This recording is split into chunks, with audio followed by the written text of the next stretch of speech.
Assalamualaikum warahmatullahi wabarakatuh. Selamat pagi yang terhormat Bapak Tatang. Kami dari kelompok 8 akan mempresentasikan paper review kami yang berjudul A Study of Intellectual Property Rights and Its Significance for Business. Kami dari kelompok 8 dengan saya Bulan dan tiga orang teman saya lainnya, Pak Imam, Bu Bella, dan Pak Wildan. Next. Ini adalah outline yang akan kita bahas. Jadi pada kesempatan kali ini kita akan membahas topik yang benar-benar relevan dan penting dalam dunia bisnis modern yaitu hak kekayaan intelektual. Jadi dalam era globalisasi ini dan kemajuan teknologi yang pesat, HKI ini menjadi salah satu aset yang paling berharga bagi perusahaan, baik perusahaan besar maupun perusahaan kecil. Jadi kita akan bahas pendahuluannya, pentingnya HKI, jenis-jenis HKI, dan kesimpulannya. Next. Jadi dalam presentasi ini kita akan menjelajahi beberapa aspek-aspek HKI ya. Jadi ada sejarahnya, jenis-jenisnya, hingga pentingnya HKI bagi bisnis. Kita juga akan membahas bagaimana HKI menjadi alat strategis untuk meningkatkan nilai perusahaan, melindungi inovasi, dan juga membuka peluang baru di pasar global. Jadi definisi HKI ini sendiri itu merujuk pada penemuan, karya sastra seni, serta simbol, nama, dan gambar yang digunakan dalam perdagangan. Saya teringat dengan quote dari Bapak Mark Getty, yaitu pendiri chairman dari Getty Images, yang menyebutkan bahwa intellectual property is the oil of 21st century. Jadi kekayaan intelektual ini seperti minyak di abad ke-21. Jadi kita melihat bagaimana orang-orang kaya yang 100 tahun lalu, mereka semua itu menghasilkan uang dengan mengekstrak atau memindahkan sumber daya alam. Namun pada zaman sekarang ini, eh, orang-orang terkaya itu membuat penghasilan keuntungan itu dari kekayaan intelektualnya seperti itu. Jadi dalam era pengetahuan ini, HK ini merupakan kunci untuk membangun dan mempertahankan keunggulan kompetitif. Jadi berbeda, bukan kekayaan alam atau tanah itu yang ada di dalam ciptaan Sang Pencipta. Kalau HK ini, itu adalah intelektualnya sendiri, seperti itu. Jadi hak kekayaan intelektual ini memungkinkan pencipta atau pemilik paten itu memiliki karya yang dilindungi hak ciptanya untuk mendapatkan manfaat dari investasi mereka. Jadi HK ini mempunyai nilai atau manfaat ekonomi bagi kehidupan manusia sehingga dianggap sebagai aset komersial. Seperti itu. Next. Jadi mengapa HKI ini begitu penting ya Bapak Ibu? Jadi bayangkan apabila kita sudah menghabiskan bertahun-tahun untuk mengembangkan produk atau layanan inovatif, ini bukannya kita inginkan pesaing kita itu untuk mengambil keuntungan dari kerja keras kita. Seperti itu pada hakikatnya. Jadi HKI ini juga memiliki landasan hukum. Jadi landasan hukumnya ini diatur di pasal 27 Deklarasi Universal Hak Asasi Manusia. Jadi HKI ini memberikan hak eksklusif kepada pencipta untuk mendapatkan manfaat komersial dari upaya kreatif mereka. HKI ini tidak hanya melindungi ide atau inovasi, tapi HKI juga menjadi fondasi khusus untuk membangun keunggulan kompetitif. Jadi keunggulan kompetitif yang digarisbawahi ya Bapak Ibu. Jadi HKI ini meningkatkan nilai bisnis dan mendorong pertumbuhan ekonomi. Maka ini penting sekali untuk diidentifikasi, direncanakan, dikomersialisasi, dan diberikan pelindungan untuk penemuan atau kreativitasnya. Seperti itu. Next. Nah, jadi itulah mengapa HKI itu penting ya Bapak Ibu. Jadi tanpa perlindungan dari HKI ini, inovasi dan kreativitas ini bisa sangat mudah dicuri. Dan bisnis kita ini bisa kehilangan keunggulan kompetitifnya. Jadi inilah mengapa memahami dan mengelola HKI ini dengan baik ini adalah kunci kesuksesan dalam bisnis modern. Jadi ini ada beberapa jenis-jenis kekayaan intelektual nanti akan dibahas secara detail, yakni adalah paten, merek dagang, desain, hak cipta, dan rahasia dagang. Ini yang memungkinkan pemiliknya memperoleh pengakuan atau keuntungan finansial dari penemuannya, seperti itu. Jadi HKI itu adalah aset yang sangat berharga bagi bisnis modern. Karena ini ada insentif ekonominya, yaitu hukum HKI ini memberikan insentif ekonomi untuk penciptaan yang diharapkan dapat merangsang inovasi dan kemajuan teknologi. Jadi HK ini perlu dikelola dengan baik agar menjadi kunci kesuksesan dalam bisnis modern. Oke, next. Baik, selanjutnya akan dijelaskan oleh Pak Wildan.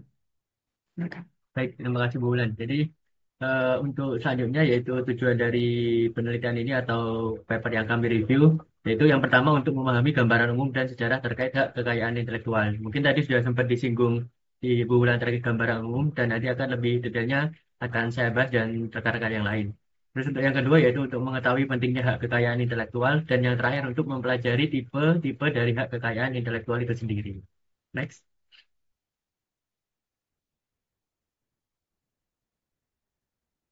Baik, selanjutnya yaitu terkait sejarah dari hak kekayaan intelektual. Jadi, kekayaan intelektual ini bermula di tahun 500 sebelum Masehi, di mana pada waktu itu sebuah kerajaan di daerah Yunani itu mengizinkan warganya untuk memperoleh hak paten atas kebaruan dalam kemewahan. Atau mungkin pada waktu itu raja yang berkuasa di daerah tersebut mengizinkan warganya untuk memperoleh sebuah eksklusivitas atau paten mungkin lebih umumnya ya terkait hal-hal yang kebaruan atas apa saja yang telah ditemukan untuk kerajaan.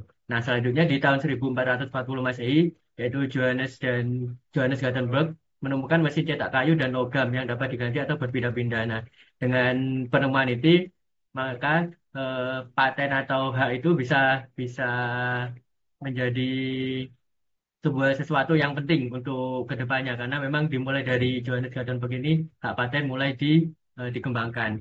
Lalu di tahun 1474 Masehi di daerah Venesia Italia di pemerintahan setempat bahkan sampai mengeluarkan undang-undang untuk mengatur perlindungan paten dan memberikan hak eksklusif bagi pemiliknya. Jadi di tahun tersebut sudah mulai ada peraturan yang secara resmi yaitu berupa undang-undang yang dikeluarkan di pemerintahan di daerah Venesia di Italia dan disempurnakan di sekitar abad ke-19, yaitu ada dua konvensi yang menyempurnakan terkait hak paten itu, yaitu pertama Konvensi Paris untuk perlindungan hak kekayaan industri di tahun 1883, dan juga yang kedua yaitu Konvensi Berne untuk perlindungan karya sastra dan seni di tahun 1886.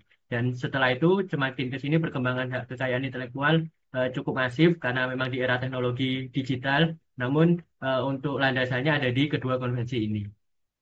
Lanjut.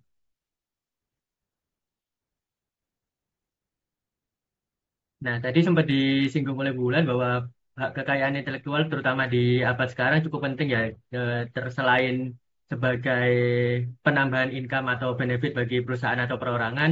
Nah, untuk lebih detailnya ada 6 poin penting terkait pentingnya hak kekayaan intelektual saat ini.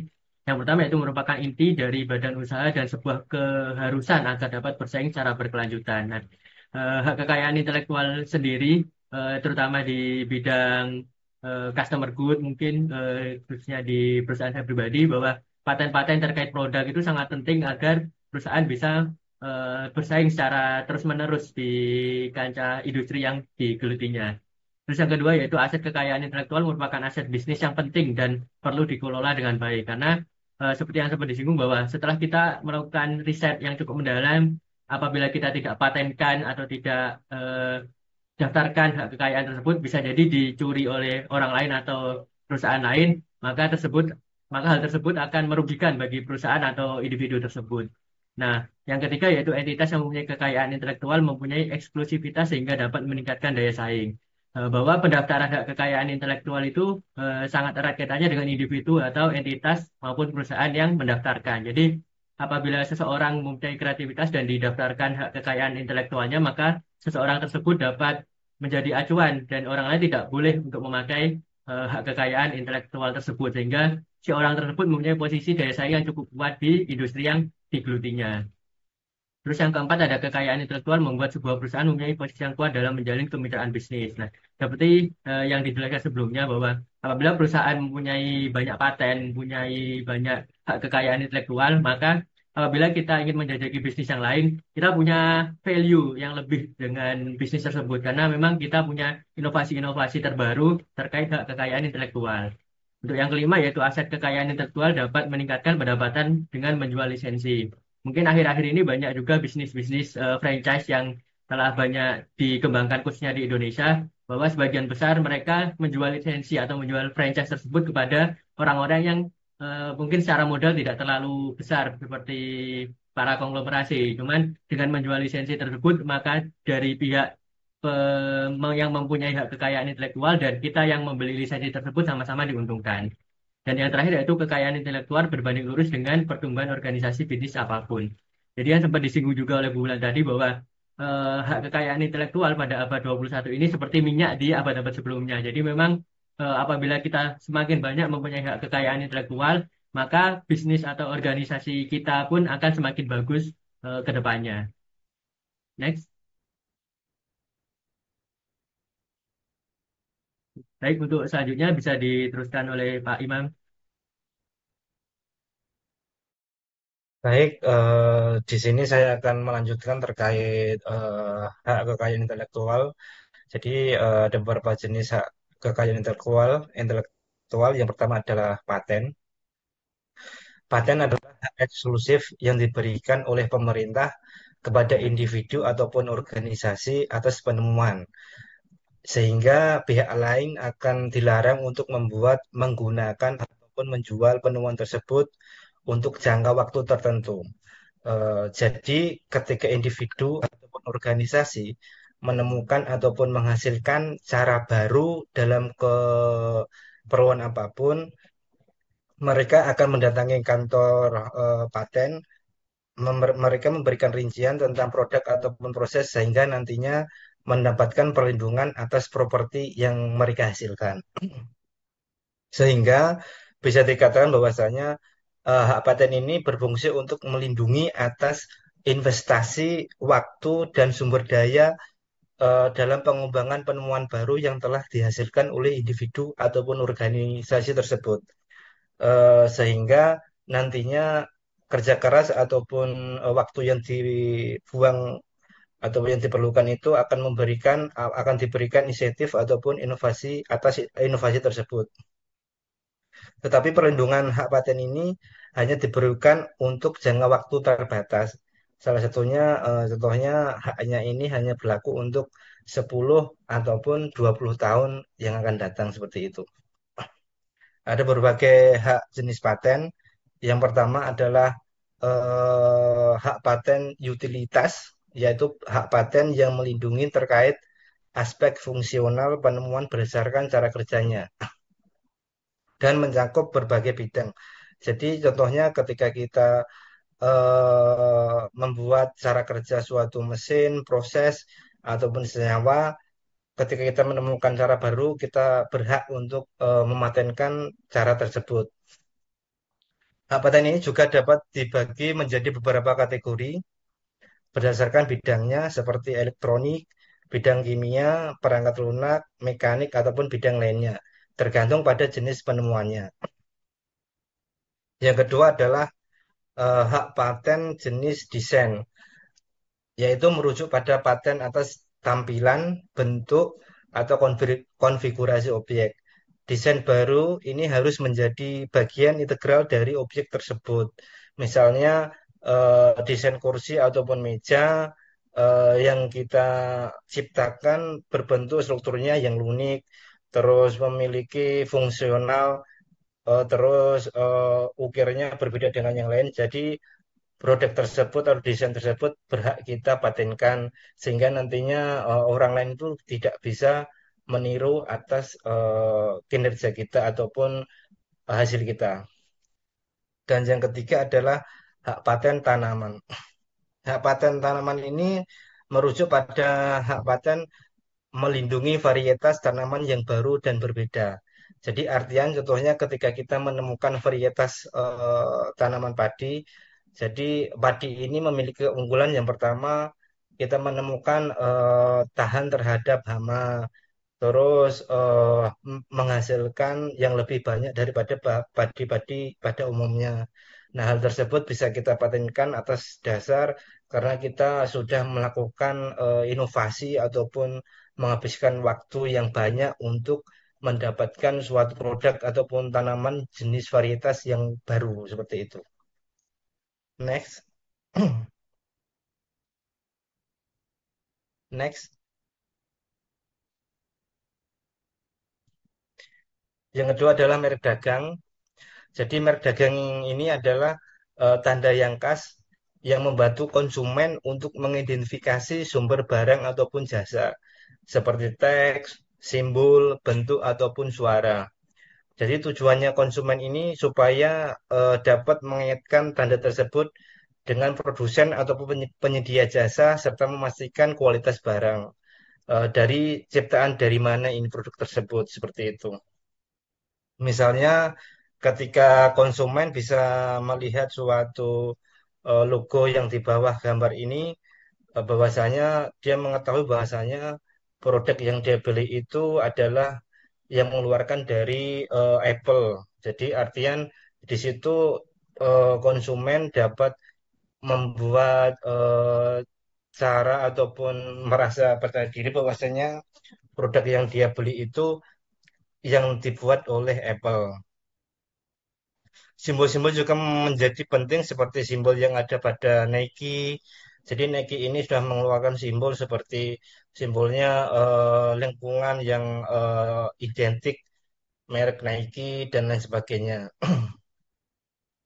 Setiap merek dagang terdaftar berdasarkan kategori kelas tertentu yang sesuai dengan jenis barang ataupun jasa yang ditawarkan. Jadi artian walaupun mereknya adalah sama-sama Nike, tapi produk itu bisa dipisahkan berdasarkan kategori. Contohnya ketika Nike Ins ini mengeluarkan yang identik dengan pakaian ataupun dengan sepatu dan juga alat-alat olahraga.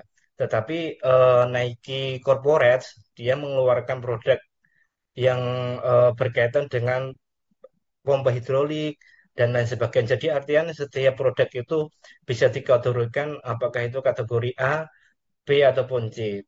Tetapi masih bisa menggunakan satu merek. Jadi untuk cara mendaftarnya ke merek dagang tersebut,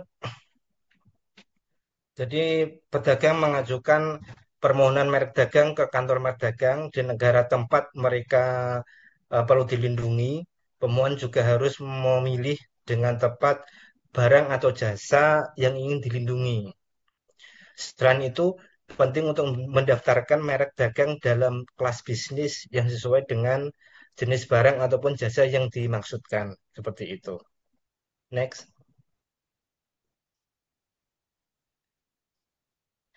Selanjutnya Jadi, dilanjutkan oleh Bu Wulan. Bu jadi, Wulan.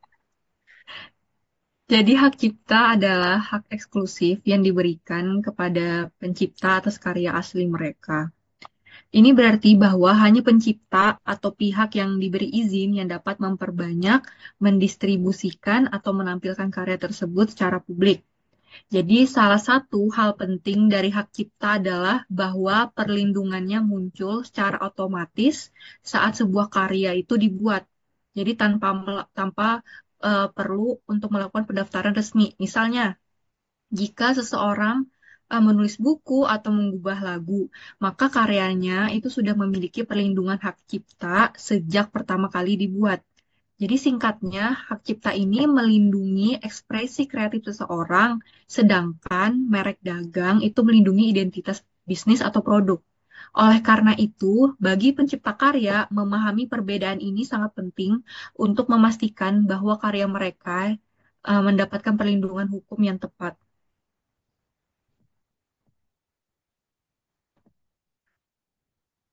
Untuk rahasia dagang sendiri atau trade secret, jadi ini adalah informasi bisnis yang dirahasiakan dan memberikan keuntungan kompetitif bagi pemiliknya. Ini bisa berupa metode produksi, strategi bisnis, formula, atau kombinasi informasi lain yang tidak diketahui oleh publik. Jadi berbeda dengan hak paten atau hak cipta, rahasia dagang ini tidak memerlukan pendaftaran resmi, tapi harus dijaga dengan ketat melalui kebijakan internal, perjanjian kerahasiaan atau NDA, dan perlindungan hukum. Salah satu contoh paling terkenal dari rahasia dagang adalah resep Coca-Cola. Jadi resep ini tidak dipatenkan karena jika dipatenkan, formula tersebut harus dipublikasikan dan bisa diketahui oleh umum. Dengan menjaganya sebagai rahasia dagang, Coca-Cola ini dapat mempertahankan eksklusivitas produknya dan keunggulan bisnisnya ini selama lebih dari 100 tahun. Jadi, rahasia dagang sangat penting bagi perusahaan yang ingin menjaga keunggulan kompetitifnya tanpa batasan waktu selama informasi tersebut tetap dijaga kerahasiaannya.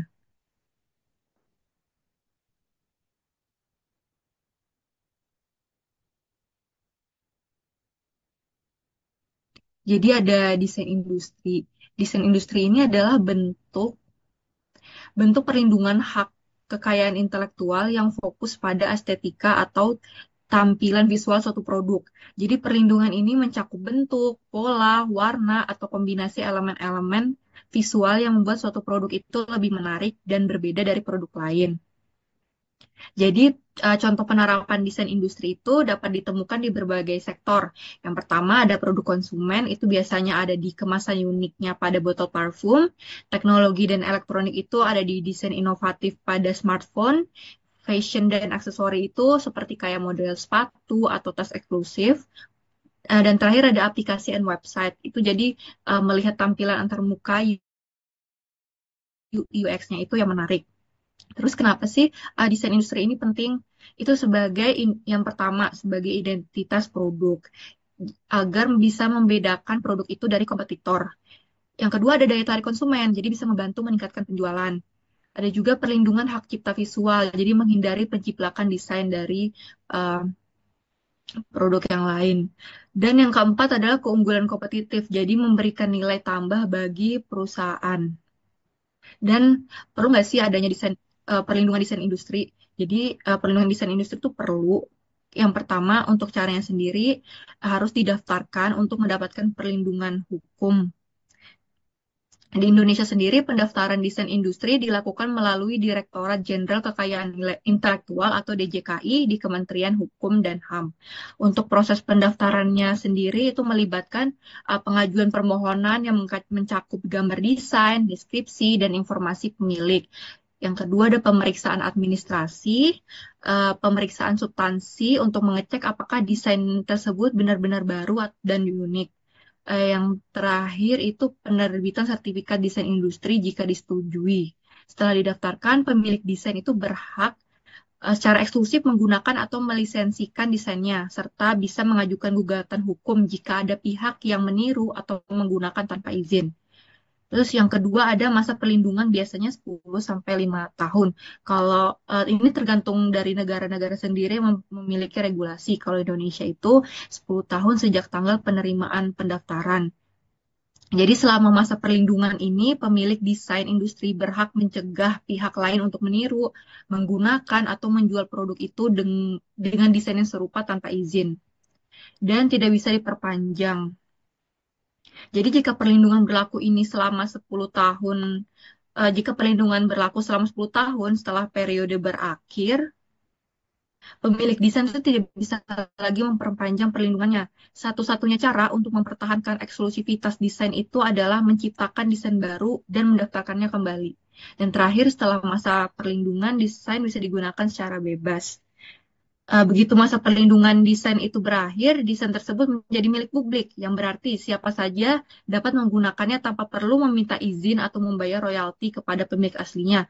Contoh kasusnya itu ada di brand model kursi IMS Lounge Chair, itu awalnya diproduksi eksklusif oleh Herman Miller. Sekarang produk ini tuh bisa ditiru dan diproduksi oleh perusahaan lain karena perlindungan desainnya telah berakhir. Oleh karena itu, bagi perusahaan yang mengandalkan desain sebagai faktor kompetitif, mereka tuh harus tahu mengembangkan inovasi desain baru itu tetap unggul untuk di pasar.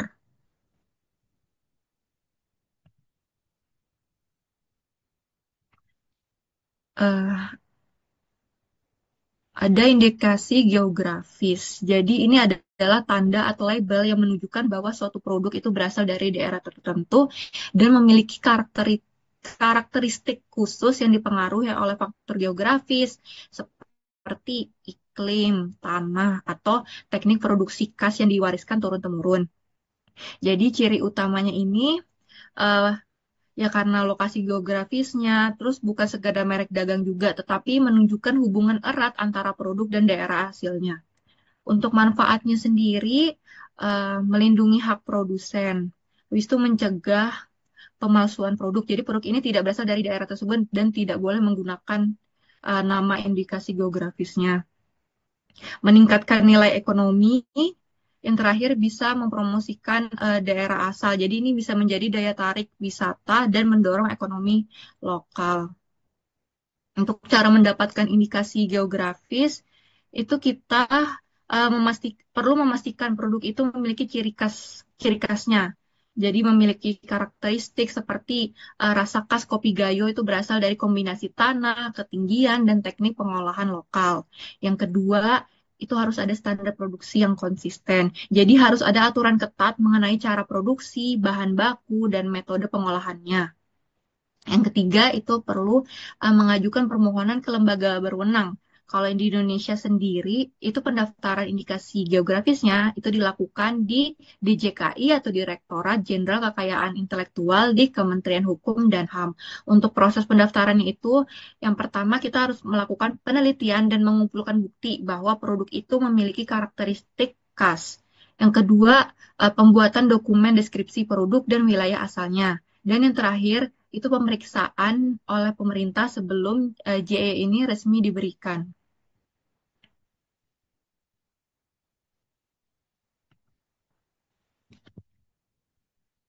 Kesimpulannya, hak kekayaan intelektual itu memerlukan strategi yang selaras dengan hukum nasional dan internasional, serta dipengaruhi oleh kebutuhan pasar. Setiap jenis HKI membutuhkan perlakuan khusus dengan melibatkan berbagai bidang keahlian.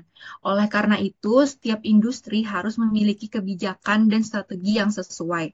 Pada akhirnya, HKI bukan sekedar dokumen hukum, tetapi aset berharga yang mendukung pertumbuhan dan inovasi. Dan sekian presentasi dari kelompok kami. Kami berharap materi ini dapat menambah wawasan dan pemahaman kita semua. Terima kasih atas waktunya. Wassalamualaikum warahmatullahi wabarakatuh.